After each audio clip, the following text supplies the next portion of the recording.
Today is vlog 62 of trying to build my membership on Deterred to 15K per month or more.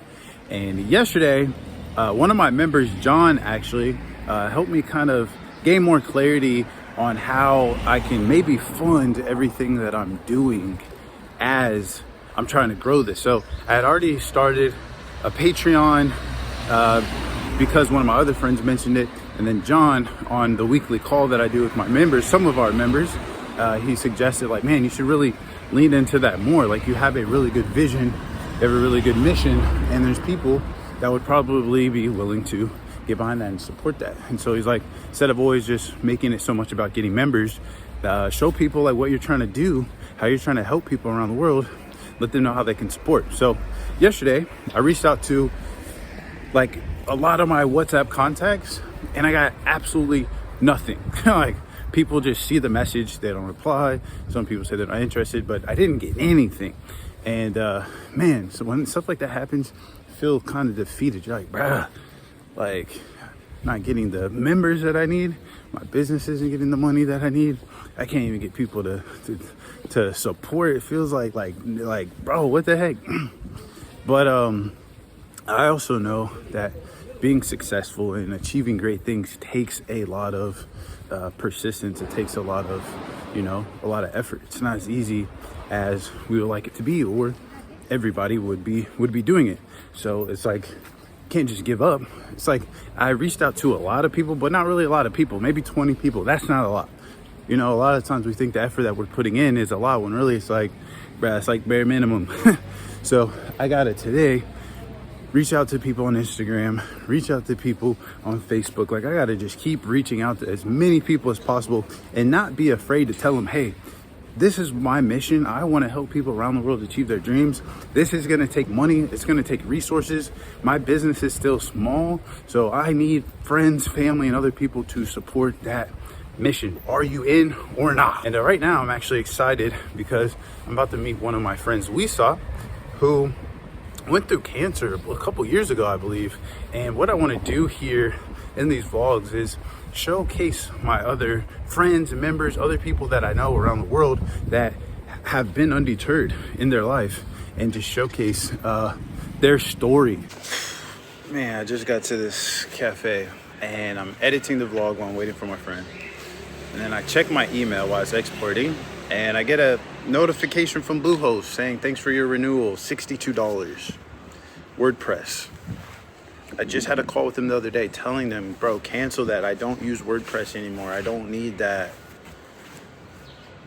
Oh my God, bro. Now it's like $62 out the account that probably had only $62 in there. It seems like everything freaking happens all at once. It's like, bro, it's just like money is coming out of my account. I need it to go freaking in it. And it just keeps coming out and coming out. It's like you're just in a boxing ring and you're just getting punched in the mouth again and again and again and again and again. Oh my God, bro. Now I gotta get on a call with them, edit the vlog, how to do. It's just, these are the times where people give up, bro. Just gotta keep getting punched in the mouth till you don't anymore, I guess.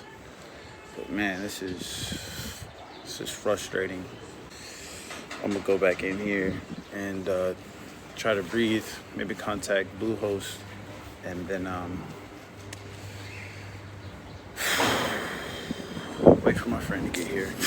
You were saying that it feels like now whenever you try to do something new, you run into obstacle of getting sick again or something. Yeah, it's been this way for how much now? Like six years, and it's challenging to be mentally ready to actually face that, because it's like whenever things start to be pretty and easy and fun, and then something happens that it feels that it's bringing you back. That's since you had cancer? Yeah. How long ago was that? I forget how long ago. How many years ago was that? I was 25, so it's okay. 6 years ago. And that happened by the summer, so I was working, I had just finished my studies, I had started to work at a company. I was like happy there. It was interesting. I was learning. And yeah, like one day I went to a doctor's. Randomly. Yeah, I had like some slight ear problems. Ear problems. Yeah. And so I went to the doctor. And the first time I was like, it's nothing, just allergies and stuff. But it kept bothering me. And then I went to the doctor and they did some tests. What was the ear problem that you were having? I know it in French. Like what was going on? Like it was hurting on the inside? No, it was, I couldn't hear with it. It's like you start having water, liquid inside of the ear. Because you have the ear you have a tube related from here, goes all the way up to here, right? And it's like inside the nose, in this side, right? The tube is open, so your ear actually breathes through that tube. But since my nose was always stuffed, the ear could not breathe. And an inflammation happened. And so that liquid concentrates here. And that prevents me from hearing well from the outside. So it was just like you couldn't really hear. Yeah. And my nose was always stuffed. Mine's like that. And with time, I started snoring. Okay, I haven't started doing that yet. But yeah, So you went to the doctor to get it checked, yes, and they did some tests. yes. And they found a tumor, and it was the starting of stage 2. It was in your nose, like Yeah. behind it. It's in that area that we have empty inside. That empty area, that's where the tumor was. But thank God it was like the start of stage 2. They were scared because whenever they find cancer, they start making me do all kinds of tests to make sure that it didn't spread somewhere else. So I had to do a bunch of stuff of tests. So when they first told you, like you went in there and you were just like, man, what's wrong with my ear? And then they came back and they told you, like that same day. No. It was a process. So the ear was sick. I got the meds. How long? I don't know. That's been Like been months? years. Months? Years? No, once I started feeling that it was stuffed in the ear, it's a week. Oh, okay. But the nose was always stuffed. I always had a stuffed nose, like since I was a baby. And so the fact that my nose was stuffed should have been linked to the fact that my ear started to get sick. But the doctors that I went to were not that good. Yeah, mine was giving me some issues too, where like I couldn't, I could hear, but it sounded like it's like a weird sound. And then I went to ask them, and then he's just like, they put this like tube in my nose and then into my throat. It felt That's terrible. what they should have done to me. Oh, It's that tube. It has a camera, Yeah, and yeah. that's how they can see. Because that side, it shows perfectly with the camera. Yeah. So if you had the cancer, once it entered the tube, you would see the tumor. Yeah, that's what they did. My doctors didn't do that. Oh, They were like, it should be allergies, it's fine, just take this med. See? And their lack of, experience or whatever, I could have found my cancer at stage 1. And it would have been easier for me. But since they didn't do the camera tube stuff, it's hard to wait. And so it went on for like a year. And then I go back and then, like the tests were like for a year. no, not the test. Oh. I stayed with that issue for Oh, a year. yeah. I kept having that issue for like a year. And then I had, I don't know what's it called in in English. Look. The land. Oh, okay. One lot that became bumpy from here. That is, Swollen. yeah. From this side. So the ear that used to sit was this one. But the land popped up from this side, and my nose was still stuck. That's when I went to see the doctor, and they made me, they did the camera thing. They saw the cancer. He didn't tell me. He made me do other tests, and then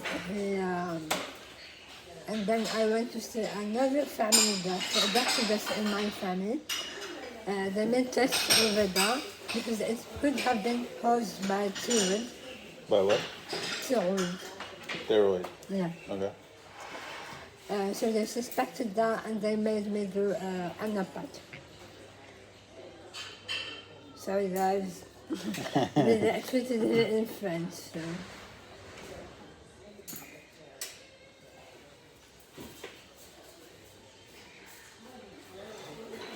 Okay. And pathology. Yeah, so they take a piece, of what's inside, and they test it. Okay. And it's a specific test that they do to detect cancerous cells.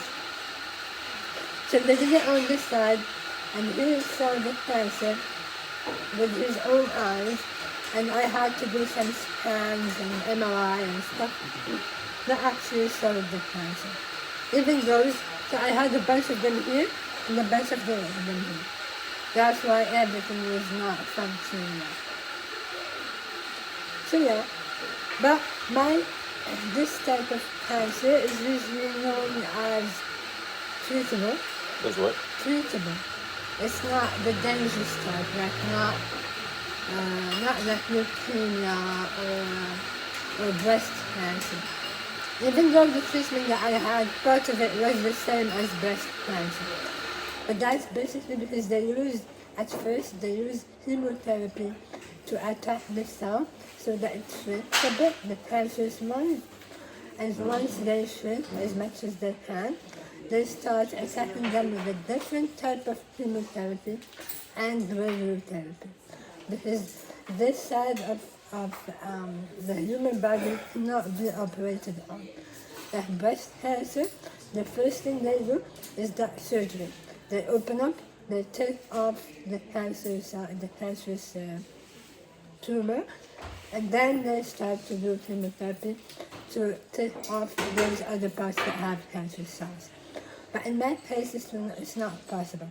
So they only had chemotherapy and radiotherapy. So at first it was chemotherapy. That one was really tough. But I would be bedridden for like a week. And then 2 weeks I would be like a normal person. So you remember like when they first told you? Oh my God, that was really bad, really bad. Because like I said, the doctor that I had back then was not good enough. And what happened is that he made me do the tests. He didn't tell me that I had cancer, even though he knew. I went back to work, and then one day, because I had taken a part of that cancer thing, and took it off so that I can go test it out to be sure that it's cancer. But so at this point you knew that there could be a possibility. You knew that's what they were checking for. No. Oh, he just said just to get it tested. Yeah, I just need to be testing this. We don't know where it is, but I need to be testing it. Because when they asked me for the tests and all that, some of them I did them right away. I'm a very proactive person, so it was like, when it's this, I was like, I'm doing it now. And it was done in the city where my mom lives, but I had to go back to work. So I left everything to mom, so that she would get the test results, okay. and I was just working. And so I remember it was a Tuesday morning, and I just went to work normally. I had nothing on me. I just had my bag and I went to the office. And my mom calls me and she's like, you have to come to do some more tests. the doctor said that I needed to do that. And I was like, what more tests? Yeah. No one, she didn't give me the details. So you just need to come. So I asked for a day off as well. I take the train to go to Helsinki. The next day? Or The that same day. Oh, okay. It's urgent. I was like, what's up? She said, just come and you didn't know. Okay. So I go to her.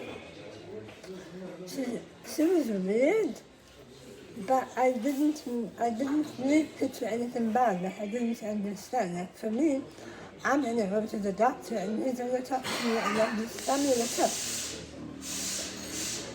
I didn't know that my mom already knew. Yeah. So what she did is that she kept on avoiding to take me to the doctor. And we would like be, I came rushing because for me it's urgent I need to go to the doctor. But I found my mom taking me out to lunch. And just randomly talking to me about random stuff. And my brain is like, I need to see the doctor. What's up? So yeah, once, because apparently she had made an appointment with him when there's no one at his, Office? yeah. So that is like very comfortable at saying. We go in, the doctor is here, and the assistant was super nice to me. Very nice to me. Like, how are you okay? What's up? Why? I came before, we've never been like this with me. Anyway, we go in, and that's when he starts talking. It was like, listen. You and your mom are in there. Yeah, but my mom knew. I didn't. So she was like, listen, you have to be strong. And I saw last time that you came how proactive you are and how ready to fight. You can do this. Huh? Yeah. So it was like, oh, actually, because they were talking in French. And in French, this cancer has different names. And so he went on like, tu as un cancer du pavon, tu as un tumor au pavon. He's talking, and then he said tumor au pavon. Tumor is tumor, and pavon is what they call that space. I don't know what pavon is back then, but I heard tumor. And I was like, wait. So I stopped him. I was like, wait, what do you mean, tumor? I was like, you actually have cancer in that. I was so pissed at the way he told me, because he kept on rambling on other stuff and just made me wish that I had the cancer. Well, I'm a Danish person. I would have preferred that he would be like, listen, this might be hard to hear, but you actually have a cancer. Yeah. And then pause. Let me sink that in. He was like, tumor problem. So I was like, so it's cancer. I was like, yes. I was like, what is problem? It was like, this area. I was like, can I step out a bit? And unfortunately, my reflex was to call my boyfriend. I had a 2 years relationship with the guy, and for me, like, I would go to him for support. So I called him. He didn't know what to say, but now I realize why. Not just him, everyone. Like, every time you. Yeah, I don't think I would know what to say. Yeah, exactly. It's like You're like, what? Really? What? Really? Yeah. Are you serious? Yeah, Oh, like man. people don't. It's really hard to accept that. Now it's happening to me. I had cancer, and if someone tells me that they have cancer, I would pause. I would be like, I'm very awkward. So he didn't really have much to say, and then because the doctor that I really have in my family, it's actually my late brother's wife. So The what? Wait, the what? my late brother's No, what? wife. The what? Who? Doctor's family. The family and the doctor. The doctors who? The doctor that you got the MRI at? No.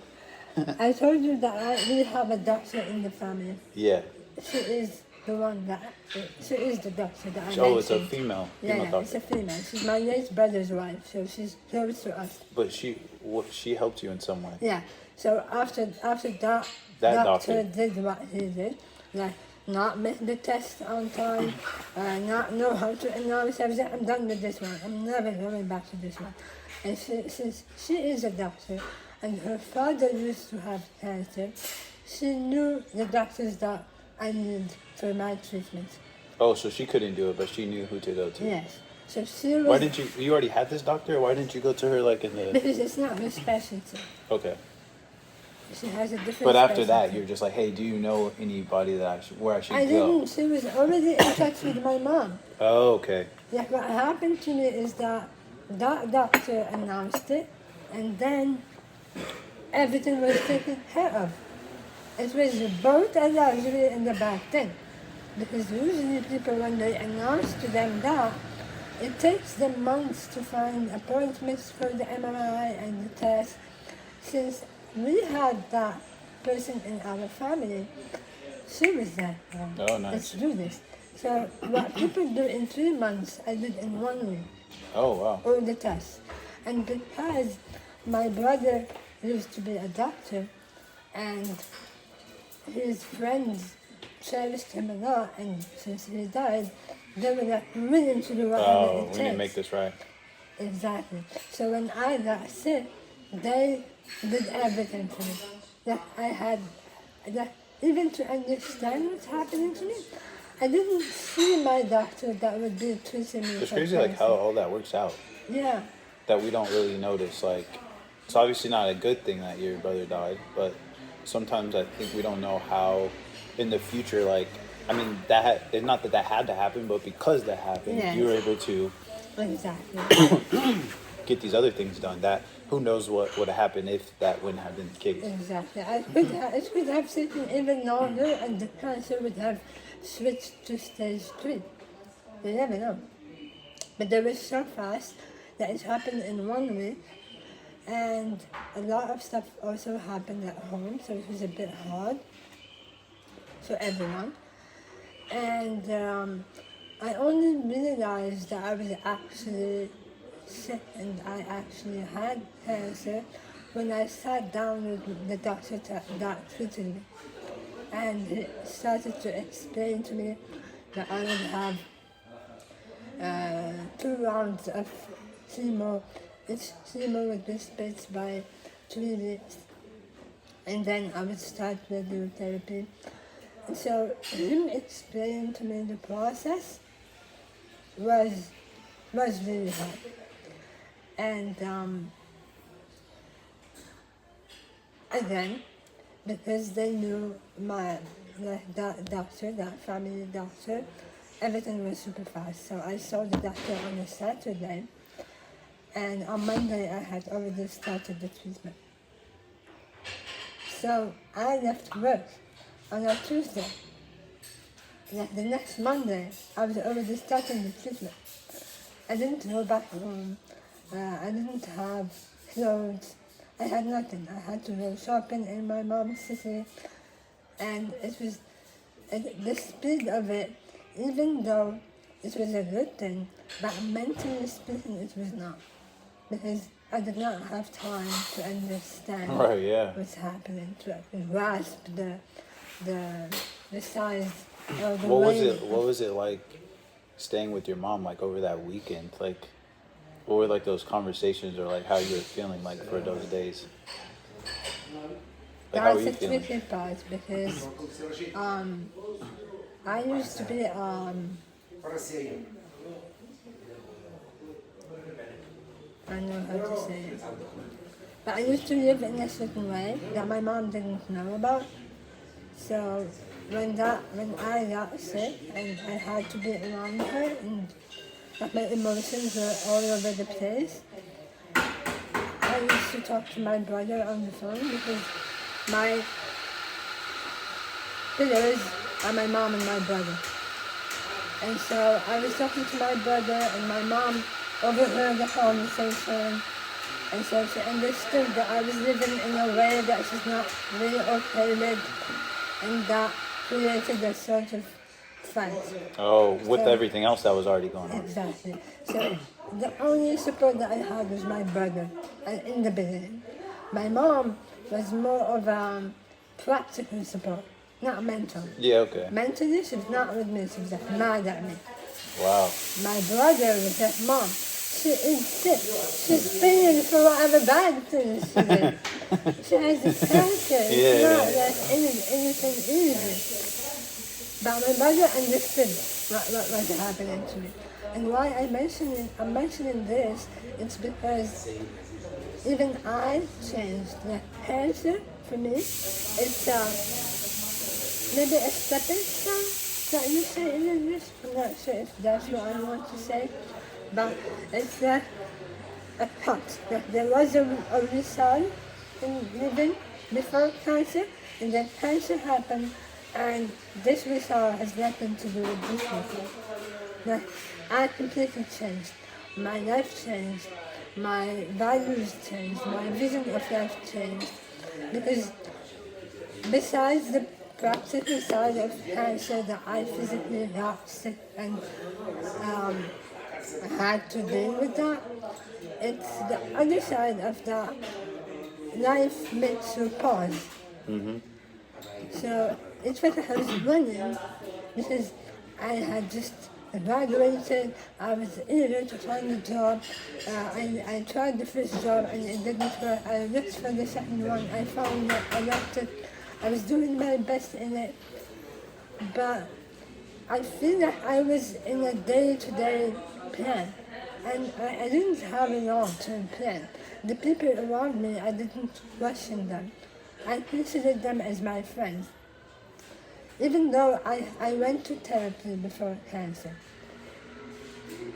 And it's not because I knew I was going to get sick. But because the first job was so heavy and was so hard on me. So I went to therapy to make it help me with that. And thankfully it helped me with a lot of other stuff. But so cancer, when it happened, the funny thing is that I started to see life how it is, to see people how they are. And people that I thought were close to me vanished. They didn't ask about me. They knew that I had cancer. They told me when they knew. But the hard part was not at the beginning. The hard part was that when I started the treatment and going through the treatment, that's when it's really hard. And so I noticed that the people that I used to cherish are so not the ones that I should have cherished. And it made me learn how to choose people around me. Not anyone can be my friend. Like not anyone can benefit from my kindness and help. And it really needs to be to specific people that actually value me. The second thing is my family. I realized that without my family, I'm nothing. Because when I got sick, who took care of me? It's my mom, it's my grandma, it's my family. When I needed a medication late at night, we would call my aunt's husband that would go running to find that for us in whichever pharmacy is open. And that's very heavy as a very valuable thing to me. So family for me really is very, very important. I would do anything to please my mom, then please my friend. While before I used to do the opposite. I would favor my friend because I would consider that my mom is toxic or, you know. Yeah. But when I got sick, that friend did not even care about me. She did not even visit me. And my mom was the one to cook for me, to take me to the clinic, to take the treatment, to the papers. She's the one who prepared the papers, everything. My boyfriend,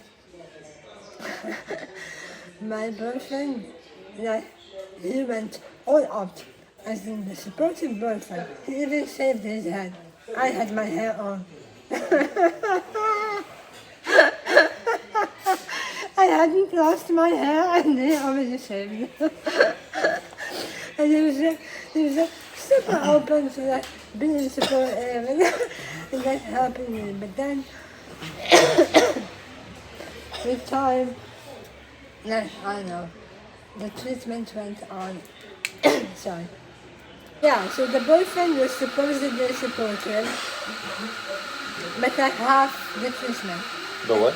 So like half the treatment. Where were you doing the treatment? In my mom, at my mom's house. Oh, but I was and living- he was living in Casa? Yes, And how far away is that? it's like 2 hours drive. Oh, so he would have to come back or just only like phone? Yeah, but even Yeah, phone, what? even phone, he was not very present. Oh, okay. Yeah, there were some details that I was not happy about, and even with our partner, knowing that our partner is very conservative, my mom was open for him to come visit me at her house, even though we are not in his, because Normally you can't do that. in our culture, no. Just to hang out even. Yeah. No. It's like if it's, the title needs to be fiance. He would have already met them. He would have come to the house, brought some presents. And But then asked- otherwise, he wouldn't just like come over and just eat dinner or hang out. No, or, it's not in our culture. Wow. Okay. But like now, I am 100% pro that. Like, I don't want a boyfriend. What? I don't want a boyfriend. Like if I'm ever with someone, like from the start, he's not going to be called my boyfriend. It's either a potential partner, meaning that we're going to get to know each other and we're going to come and ask for my hand so that we can get married, or nothing. Okay. There's no always boyfriend, girlfriend, no. And okay, so your mom was offering because of the Because- situation. Exactly. You She was think- open. She was like, she needs support. Okay. And we were in the perspective of marriage because we were together for 2 years. So for me, we would be together. There's no doubt about that. And we lived a lot. Like, when I went to therapy, we had some issues. He also went to therapy with me. So, and for me, we were in the growing together type of couple. So he would come, but the support was not really there. Like with time. Sorry. By the way, I can talk about this like a year after. What? A year or two after cancer, it was impossible for me to talk about it. I would have A year after. after the treatment. But it's for the first year. For the first 2 years, it was hard, but after that, it was easier. Yeah, right after, but with time. With time, I learned. But in the first 2 years, it was hard to talk about it. Yeah. In the first 2 years, I would be talking, and I would feel that I'm stuck there, that someone is holding me like this. It was super hard at the beginning. Even though I wanted to share the experience for people to learn from it, to help them.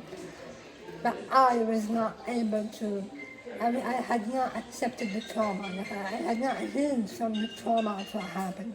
So it was really hard to talk about it. It took me time. But once I was aware of it, like whenever someone would ask me, I would decline answering. I would just Who would ask you about it? at the office. Some people were a bit. Oh, because obviously I had to take that time off. Yeah, because and at the office. It's not the same job you have now. It is. Oh, it is? Okay. Yeah. So the people that I used to work with were still there. So they saw me before and after. Oh. And the impact was huge. Because I lost a lot of weight, I didn't have my hair. So it was tricky for They're asking you what your morning routine was. No, but like how it ran. Like, what did you spend the day doing? Like, how did he feel? How, you know. And you would just say, mind your business. Not really, but like that one guy, there was one co-worker that was really like close to me, and I used to love working with him. He's such a sweet soul. I was like, I would make an effort, but then because he would request before asking me that, is it okay for you to talk about this? That, do you mind? Because I'm just curious, I just Yeah. want to know. And because it was so nice in the way he asked, I couldn't decline. So I would make an effort to talk about That's it. cool. But other people, I would just avoid. I would just like be like, yeah, it was Was it hard. awkward going back? What? It Yeah. was the happiest thing ever. Really? I swear. Well, why? Oh, no. The friends, the family, the boyfriend, which, by the way, left like mid-Christmas. He left me. And I did not even shed one tear. How did that happen? Like he told Oh, you my in God. person or text or phone? Text. Just text. And he started to put, yeah, it was text. He started to put it away. Like, text me way less, ask me how I am way less. Like, really not talking to me. And I was in a situation where like, okay, whatever happens, happens. But at that point, it's whatever life wants me to do, I will do. Sorry. I live up. And he started to put away, I noticed. And then one day, it was so stupid. One day, he started talking to me about another girl that he met that is interested and fun And fine. and fun. Oh. And he was not saying it as that sharing with me. You know, that in a conversation, you feel what the person means, that what they are saying. Yeah. I would imagine you discussing things with your wife, and you're sharing with her, and I met this girl, and you did this, you did that. It's like just a sharing experience. That was not the vibe. The vibe was that, oh, I met this girl, and I really like her, and Oh. we did this, and we went here and there, and I like her, and I was like, and when I said and, Yeah, I keep those things to myself. No, I'm just kidding. it's not, I am not in a position where you can just Throw text that at me you. and just Yeah, say yeah. that. I'm in the position where you should be asking me how I am, do I need something, when can I come to see you, something like that. That's what I would think I would expect a boyfriend to do at that point, but I don't know. He didn't, and he went on talking about her, and I was like, okay, and I mean, okay, what's the purpose of telling me this? He was like, no, I'm actually tired of this, and this has been really hard for me, and I really don't think that we should keep being together. I'm not ready for anything. I think he felt that since he was introduced to my mom, that came, and my mom was treating him as if he were my fiance. So maybe he felt the pressure of being with me. Just a lot to consider. Yeah. So now I can understand. I don't approve of what he did, but I can understand. The story with him is longer than this, but listen. He's gonna send you. He's gonna call you one day. Yo, I seen you in this YouTube Oh man, video. you have no How idea. you been? I have a movie story about that. A Okay. movie type of story about him. Okay. Anyway, so he was like, yeah, I'm not ready for this. I can't. No, I'm ready to buy. I don't need you. I have enough worries right now to care about you being in my life and not buy. Okay, bye. At the same time, I started to have friends that were really sweet to me. Friends that I didn't consider as close friends. I considered them as like more of acquaintances, but like that are dear to me, that are very cherished by me. And I found them coming to visit me. And I even had a friend that I used to study with. He would come all the way from Rabat just to take me for a walk at the end of the day, That's cool. because I couldn't go out in the sun. And just a 40-minute walk, or 30 minutes, it meant the whole world to me, because he actually made the effort to come see me.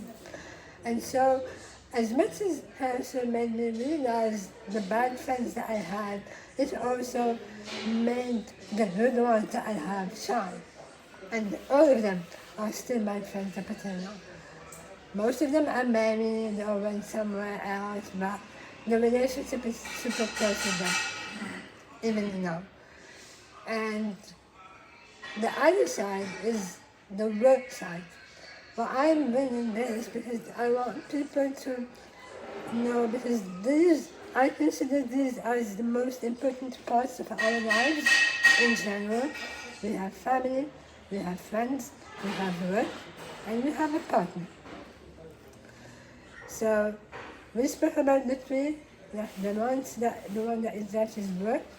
I used to give work so much importance. My life felt like a failure because I wouldn't have a job, or I wouldn't be working and doing some corporate job. With cancer, I realized that yes, work is important, but work is mainly for me to make money to be able to live. Life is not work. Work is just part of this system, because we live in a capitalistic world, and this world, the only way for me to live in it is to be doing a job. Since my upbringing was go to school, have a diploma, I had my diploma, so the obvious thing in the way I was brought up is to be working at a corporate job. Not even having my own business, it's just working for someone. And so, by being bedridden and having so much time to think and also I had so much time to watch TV. So I watched a lot of movies. And the movies that they make about cancer, I used to be laughing at them. Why? Because they didn't even portray like 1 or 2% of how hard it is. Oh, really? Yes. Like some stuff they put in there is so unrealistic. Like, give me what movie? I don't remember. English movies. Yeah, English movies. There was one, I don't remember, where the girl used to have like an accident and that she would drive around with her. And she fell in love with a boy that's also having cancer. Oh, I think I might know what you're talking about. That was super funny.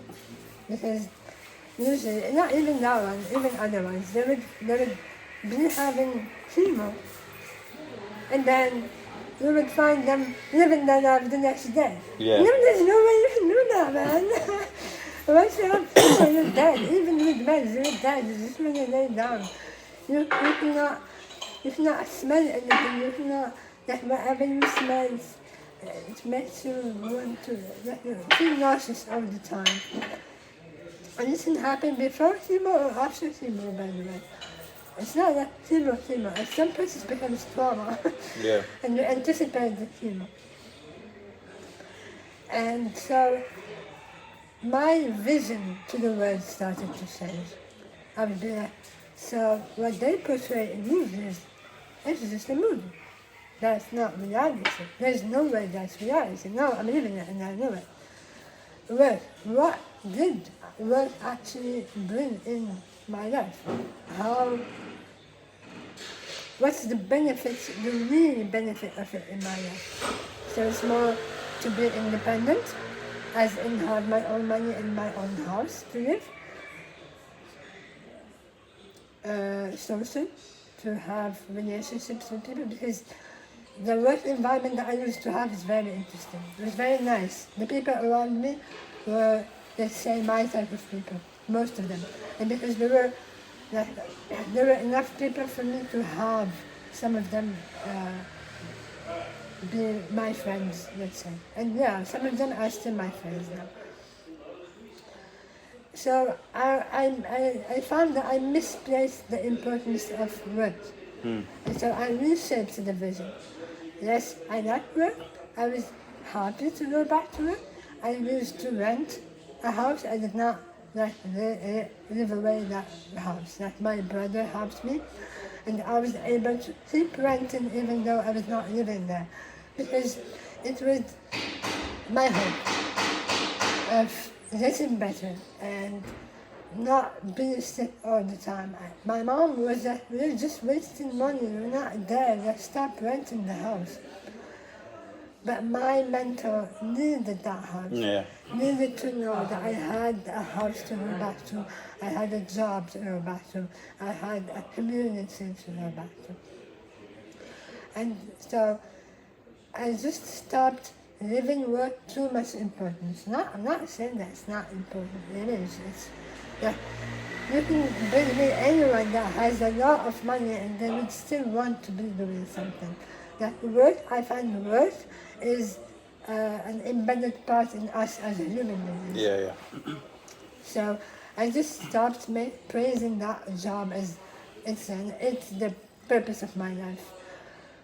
But my heart started coming before work. That if I am sick, I will not work. That work is not that important. Yeah. What am I doing that is so important that I have to sacrifice my heart to? Yeah. I mean, come on. So yeah, those are the points that I realized when I was sick. But that was, everything was theoretic, in theory. I was just laying down, not living any real experiences, just thinking and thinking and thinking. And since my family was a very good support, I was able to fight well. It was really hard by the end of it, but that's when I realized that I'm a very courageous person. Courageous. Yes. Perseverance, I have patience, and I am very strong. Undeterred. And once I realized that, it allowed me to build my self-confidence, because I was so not self-confident, not at all. And that made me say, well, listen, you had cancer, and yeah, maybe it's not one of the hardest ones, but it's still cancer, and it's still a hard experience. And I was able to meet amazing people when I was doing my treatment. I cried with the strangers because they were living the same thing as me, maybe worse. So I created bonds, and I got closer to my family. I found amazing friends that were around me and I didn't notice. And so the bright side was very bright compared to the dark side where it was hard. The hard part was physical, but mentally speaking, I learned a lot of stuff. And so with time, I thought that cancer was like having the flu. Like you get sick, and then once you finish the treatment, you start feeling better, and boom, you're normal. Cancer is not like that. Cancer, the treatment for cancer is so hard on the body that it affects the whole body. For example, my Social Security, I'm considered a long-term sickness. And I didn't understand why at the beginning, because I thought I'm going to have treatment for 3 or 4 months and that's it. But no, the treatment never stopped. The problems never stopped, health problems. And on top of the health problems, I went back to society. I went back to my house, I went back to work. So I went back to the challenges of living alone, of cooking for myself, of making healthy relationships and changing myself, which was the biggest and hardest part, is to change my behaviors, how I used to be. And let's be clear, I was not changing who I am, I was changing how I am. Because in changing how I am, I found who I am. You see what I mean? So the essence of who I am was there.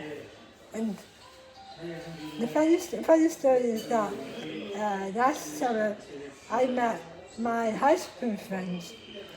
High school friends. Yes. And I haven't seen my high school friends for a very long time. After cancer, that's when I saw them again. And when I told them my story, they were like, well, this I didn't change. You just went back to who you were. So actually, who I am was always who I am. It's just that my behavior in my 20s was impacted by some traumas that I had, by the environment that I was in. So cancer did not change me, but it made me find who I am and back who I was. So when I went back to society, that's when I started to discover new challenges. Because when I was sick, my mom would take me to the doctor and take care of the papers and everything. But when I was back to work, I had to do that. I had to work, I had to go to the doctors. When I wanted to change houses, I had to find a new house. Because my father is not very present in my life. From the people that don't, even though my father is alive and They're together? No. no, my parents divorced right before I got sick, right before that. Like 2 years or 3 years before. But when they divorced, I was old enough. I would not say that their divorce impacted me a lot because I was an adult. 20, yeah. I mean, I was pro-divorce. I was like, please divorce. Because that was the best for both of them. Even though their relationship impacted how I am, and so it impacted my choice of partners, hence the choice of that boyfriend. Which, by the way, after I went back from cancer, after I got back, he came back. And it was like, let's beat it again. I was like, I'm sorry, the hardest time you left. Yeah. What do you expect from me? To be with you now. So he chose to go back, but I didn't. But he didn't respect that I didn't. And he kept pushing. And at some point it became harassment. He would call me from unknown numbers. He would come He to turned into the cancer. Exactly, I swear. He would come to my house because he knew where I was living. That's why I changed the houses. Because he would come and he would be like, open, that's please crazy. open. The first time he came, I respected him. I opened the door. He came in. I let him say his piece. But then I was like, I don't agree. I don't want to go back to you. I don't want to be in a relationship with you. And that's it. He left, but then he didn't accept. And then he became friends with some of the people I used to know. I knew. And they saw him jump from one woman to another. And then at some point, obviously he realized that I was the best option, so he came back to the best option. I was like, I'm sorry, but I'm not taking you back. But he kept harassing me. He even went to prison. To prison? Yeah, Prison? Yeah, he did. He messed with the wrong people. He used to make websites and stuff, and he tried to rely on a client to oversell and that. I don't know the exact story, but I know he like tried to rob them somehow. And they were not using people, so they went to the police and they pressed charges, and so the police stopped him. and he went to prison. For how long? I think 2 months. Dang. So that gave you a good little break. Yeah. And that made me realize so many lies that he used to tell me. With time, stuff kept coming back, and I would realize that he used me to take money here. And he used to lie a lot. So I was super happy that I left, that we were not together because of cancer. I dodged a bullet. Yeah, literally. Yeah. And so, I lost my thought process.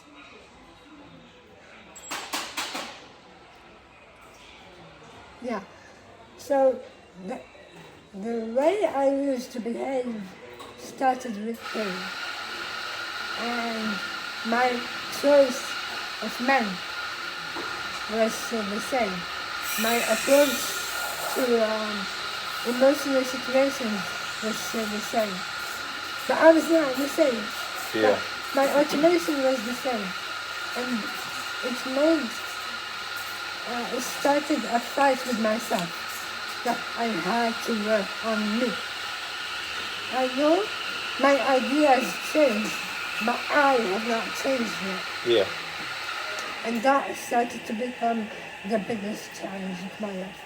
Because I changed religion, I changed my approach to life, my friends changed, everything was different. And so I had to manage the sickness and at the same time manage my life as a human being, as a normal human being. Because at the end of the day, if you are walking, talking, smiling, you're a normal person. Even though I wasn't, but people see me as a normal person, so they expect a certain behavior from me. And with time, I would fall and then get up, and then fall down and then get up.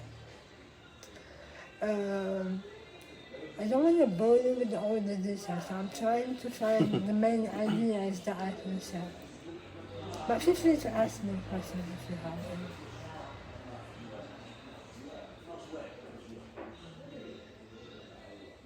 So yeah, the fight was to find a balance between accepting my sickness, adapting my sickness to normal life. Not be defined by sickness. I started to not want people to pity me. To what? Pity me. Pity. Yeah. I appreciated the respect people showed me because they saw what I lived and they knew how strong I was being. But at the same time, I didn't want it to define me as a person. I'm not just sick, I'm also a fun person, I'm also an interesting person. Picky person. Picky person. We only live once, man. I want to have what I want. What would you say to somebody that not necessarily going through cancer, but they're going through something that's like a hard challenge or obstacle in their life, and they're like, bro, this is too much, kind of just feel like giving up, and like what's the purpose of like pushing forward, you know, like, because you could have just been like, that's it, like not really gonna try to change myself or do more. Like what would you say to help those people like push through that? So whenever I was in a difficult situation, and by the way, I went into depression. I know what the black hole is. I had two choices. There's none other. I had two choices. It's either I'm not okay, and I keep being not okay, or I pause, I look around and find a way out. Even though the way out is hard, but staying down there is also hard. Yeah. So it's just which hard path do I want to take? Both of them are One's hard. gonna be hard almost forever. Exactly. So one is a beneficial hard, and one is just bad hard. Yeah, it would be hard, and I would I would see myself losing people around me, losing myself, losing the light that I have around me in life. So what helps me see that way out, even though it's hard, is I would pause, I would let myself be sad. That was the most important part for me, because whenever you see people saying, just do it, just fight for it, I mean, I need time to process the hardship that I'm living. I cannot fight on the spot. That never happens. I have to take time to sink it in as this is hard. I am choosing to be strong and fight it. I am sad while being strong. Being sad does not mean that I am weak. Crying does not mean that I am weak.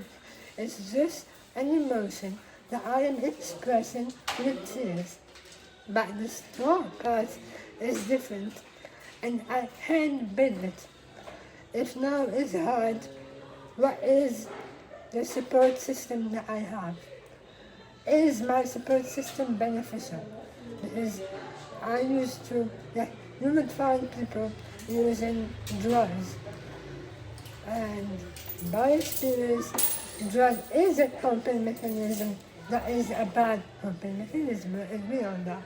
But having a family member, like in my case, my brother, that is knowledgeable, that is kind, that is psychologically speaking aware, he could help me. Yeah. Because sometimes my friends would not be available. And I learned to not think those friends as bad friends, because in my hard time they were not there. I need to understand why they were not there. And they have their life. Yeah. And so at some point I wouldn't find anyone around me, and it would be just me. If my brother is not helping me and my coping mechanism is not working, that's where I found religion. And my religion pushes me to see what I have, not what I don't have. Yeah. Because whenever we want to do something and we find it hard, that's because our brain shuts down, because we are making it focus on what we don't have. Like, I want this coffee, and if I don't have coffee, it's the end of the world, because I want that coffee. Why am I not having that coffee? And the brain goes in that vibe of, oh my God, I don't have it. What did I do that made me not have it? How did I arrive to this point where I can't have it? But you know what? I have water. Yeah. And I have orange juice. And You better drink that. and then I have the option of ordering tea. I can see, I can walk, I can Exactly. breathe, yeah. So I can focus on so many other alternatives, and then just pause. Okay, right now, what do I have? I have this. Okay. For my case, I would say my brother already has these problems. I cannot throw all my burden on him all the time. The not boyfriend, but the potential partner that I had back then found it very heavy to live the sickness with me and the mental heaviness of it. The friends were busy with their lives. Religion, yes, it is helping me, but I feel like something is missing. I went to therapy. I chose to go see a psychiatrist. Even that one I chose very well. Pity. I'm pity. So it's not like I would go to a therapy and be telling my story, blah, blah, blah. No, no, no. It's a proactive therapy where I would say what's the problem. And whoever could understand you, you said, okay. No. She used to be very sweet. She used to be a very active listener.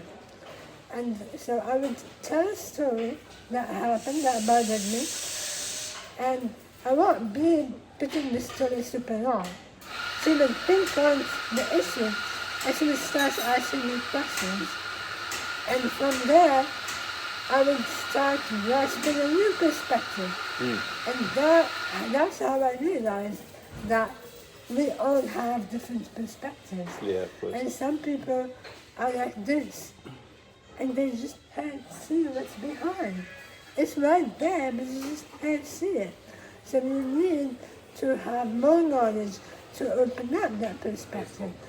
And the more open, the better it is, so that you can see what's actually happening around you. You cannot have this coffee because this server is not around. It's not because of you. Yeah. It's not you. It's an outside circumstance. Like for me, I was sick not because I chose to. It's an outside circumstance.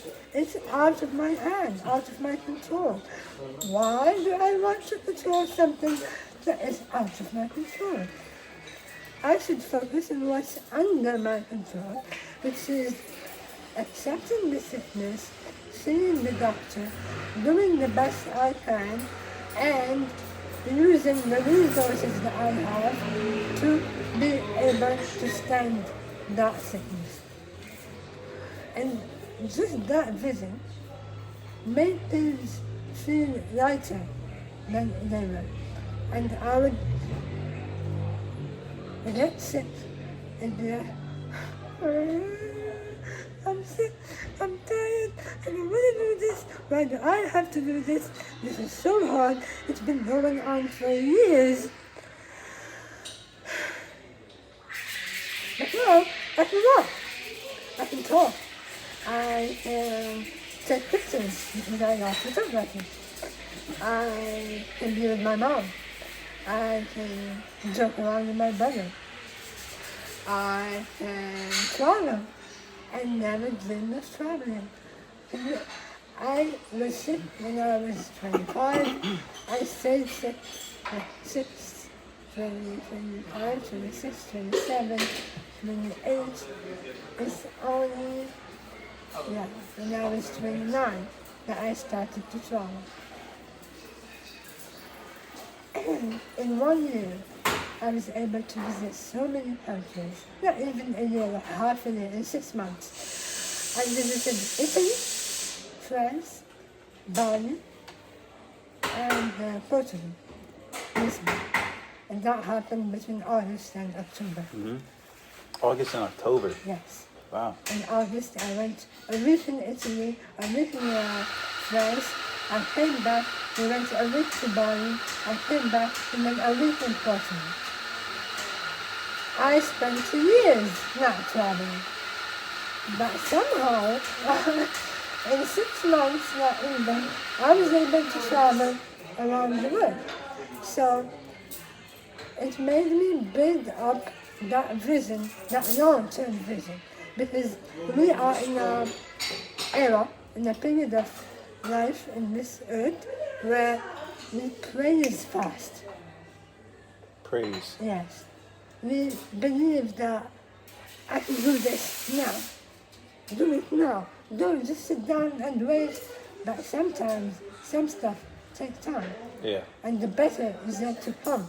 But for the better to come, you have to build patience. And by building that patience, by being patient, your brain has a hard time going into panic mode. And because panic mode freezes your awareness of what's actually happening. So when you step back and just say, okay, what's actually happening? how I feel about what's happening. Why do I feel the way I feel about what's happening? And to answer those questions, for me, it's by looking for knowledge.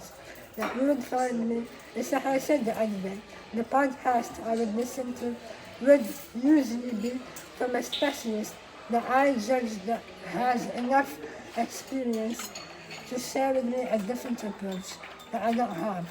That maybe I have and would develop that approach. So, patience, give yourself time to accept the emotions that you are feeling and try to find ways, sources of information that would help you broaden your perspective. I don't want to add the religious part because I know that's personal and each person has their own approach.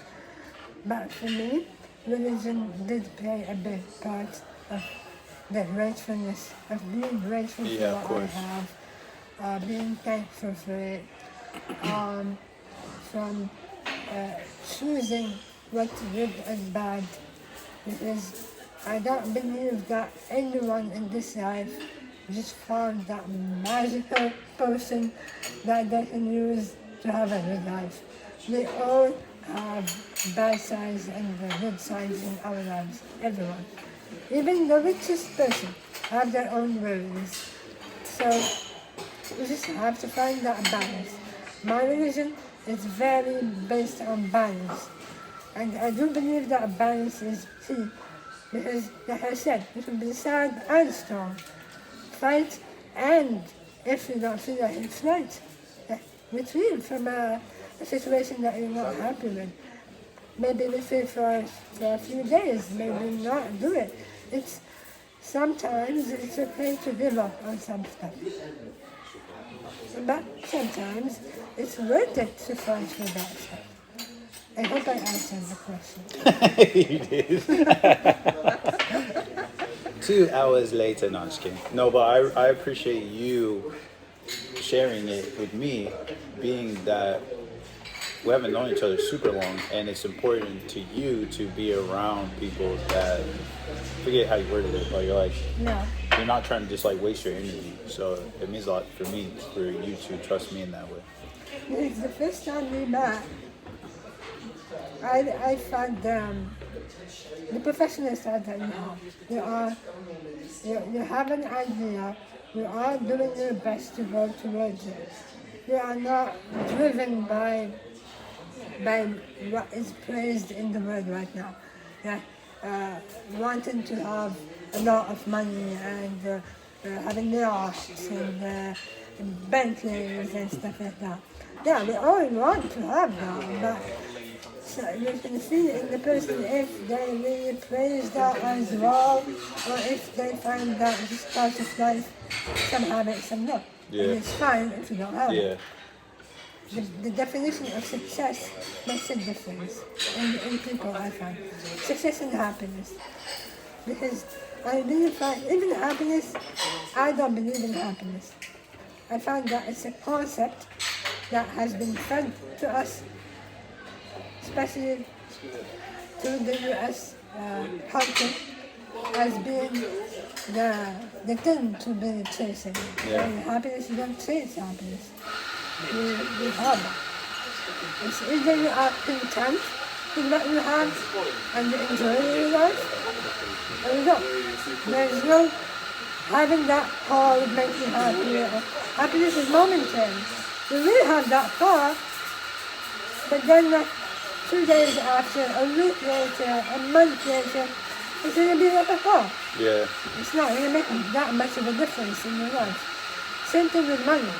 The more you have, the more it becomes meaningless. When you don't have it, yes, it's important. Because without it, you don't live. But once you have too much of it, the value of it, but it's not valued in your life.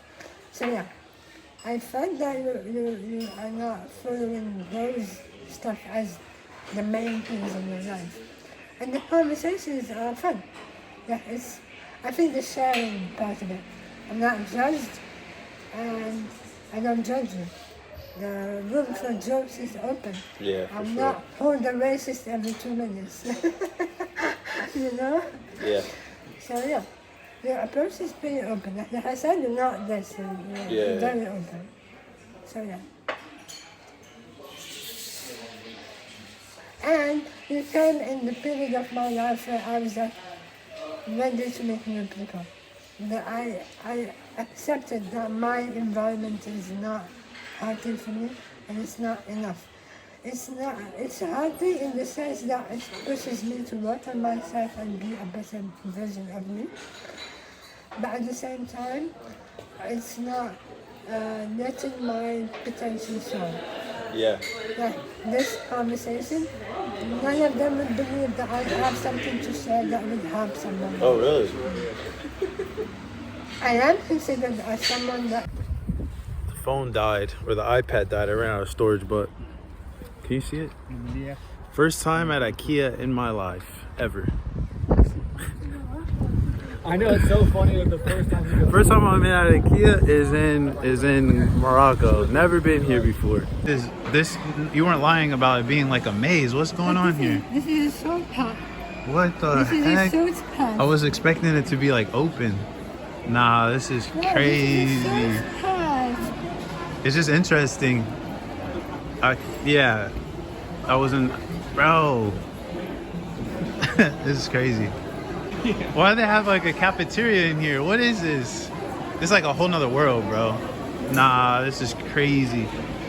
Taylor talked me into doing the meatballs. Salmon. I've never seen Oh, wow. These are cool.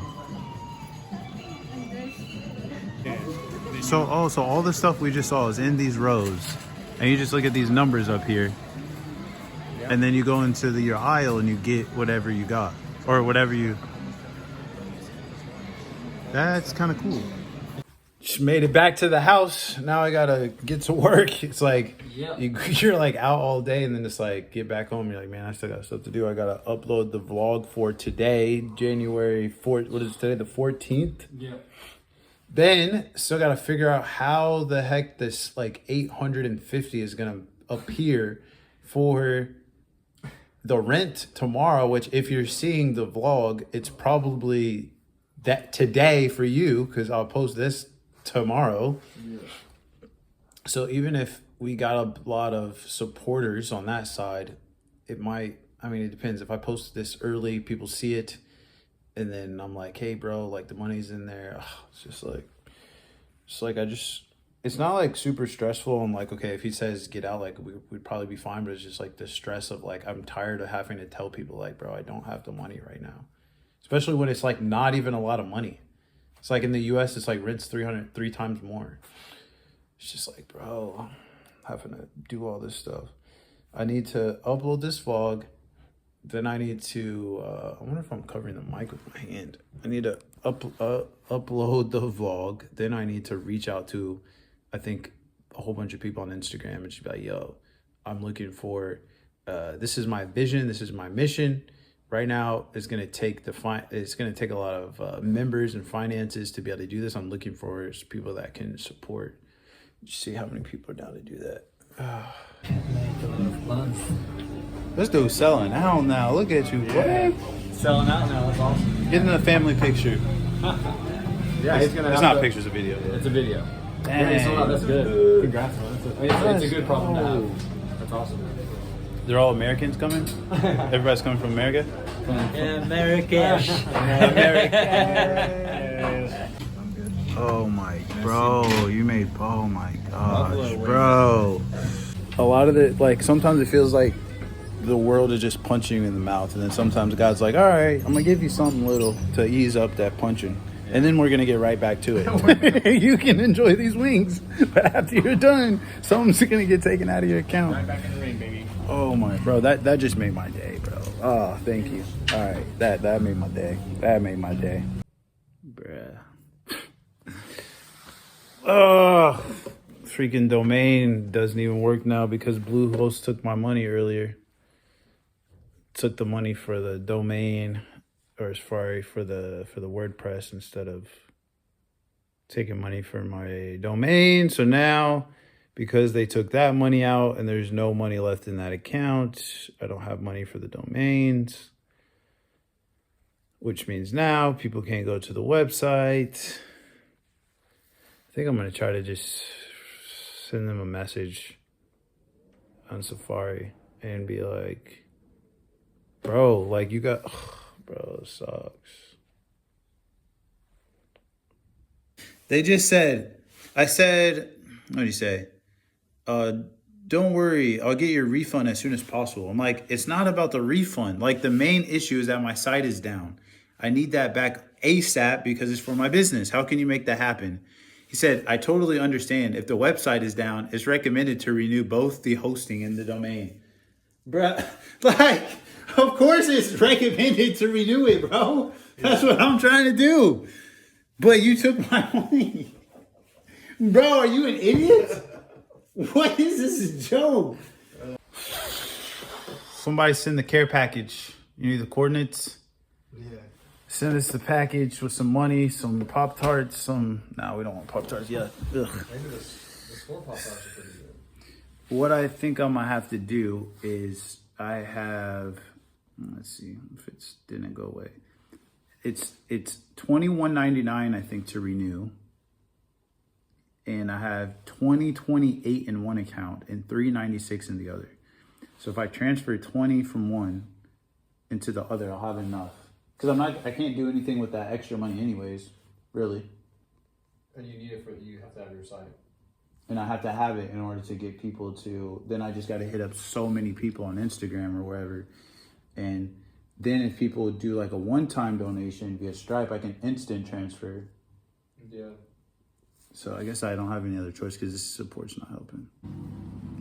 Man, I just took a little nap to give my website some time to be back up because transferred the money, paid for the domain on Bluehost, and they said it would be like 30 minutes for my website to come back up. Wasn't up, took a nap for like an hour, still not up. So, can't message people like I wanted to because I can't send them to the site. Just so much, man. No new donators, no new supporters that I know of, that I can check of. And rent's still gonna be due tomorrow. Maybe some crazy will happen, but man, it's just like all this stuff happened freaking out at once. I'm just gonna go back to sleep because I can't really think of anything else. Maybe the site just needs more time to work. So we'll see. I guess you want to learn more about the membership, link is below. If you want to be a supporter, link is below.